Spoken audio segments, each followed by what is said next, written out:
αποκάλεσαν πριμαντώνες και μπαλαρίνες. Τι έχεις να πεις?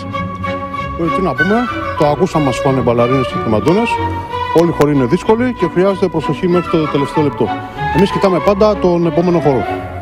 Τι να πούμε, στην μπάλα χάσαμε το πρωτάθλημα, αλλά μπορούμε να κερδίσουμε στο βαλέτο. Πιστεύουμε στον πρωταθλητή μας και τον χορογράφο μας. Κοιτάμε μπροστά και ο καλύτερος στο χορό ας κερδίσει. Ορίστε, είχατε φαγωθεί όλα τα χρόνια να με υπονομεύετε. Παύλο Θεέ, πάρε την ΠΑΕ και επιστολές Γεννόπουλου στον τύπο, εφοπλιστές που θα μας πλημμυρίσουμε λεφτά, συλλαλητήρια και ένα τα αποτελέσματα. Λοιπόν, πάρτε τα τέτοια μου τώρα και ησυχάστε. Δηλαδή, λοιπόν, εσείς ικανοποιήσατε την κατάσταση της ομάδας, κύριε Τζίκερ, να μας το φοράνε όλοι, Εντάξει, δεν ευχαριστούμε κύριε Ευγενόπουλε, ούτε σκά όμως και λαστείς να λέμε και του στραβού το δίκαιο. Γιατί να σκάσετε? Εμείς όμως θα πάμε σκασμένοι. Με εκπλήσετε δυσάρεστα κύριε Τζίκερ. Μην σας πω ότι υπονομεύετε και την κατάσταση. Ανακαλέστε και θα σας δείξω τίποτα στο κεφάλι όπως έριξε ο Πρετεντέρης στο Μπουκαλάκι. Άντρε μου, σου πετάξω και αυτό που θα πω. Έχω μια ερώτηση. Ποιος μας κουβάλισε τον Ζιλμπέρτο Σίλβα? Αυτό το Σάκιο άλογο. Εγώ πάντως όχι. Και εγώ πάντως όχι. Και εγώ πάντως όχι. Ποιος το κουβάλισε? Και εγώ πάντως όχι. Και ποιος το κουβάλισε? Ο Αντωνίου. Ποιος άλλος το κουβάλισε?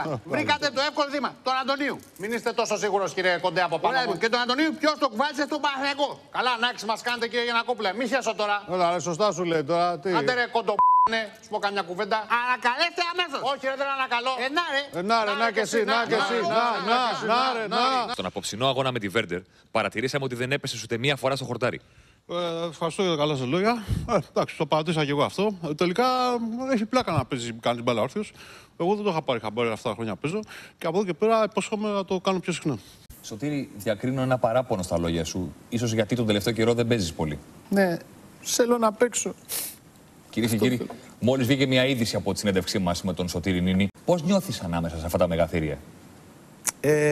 Ωραία είναι, γιατί μου δίνουν τσικουλάτες, μου δίνουν καραμέλες, μπαλόνια και το καλοκαίρι με πήγανε μια φορά και στα, πώς το λένε, μπουζούκια. Αν είμαι καλό παιδί, μου υποσχέθηκε ο κύριος Στενκάτε πως τα Χριστούγεννα θα πάνε και σε κάποιον κύριο Βέρντερ Βέρτη.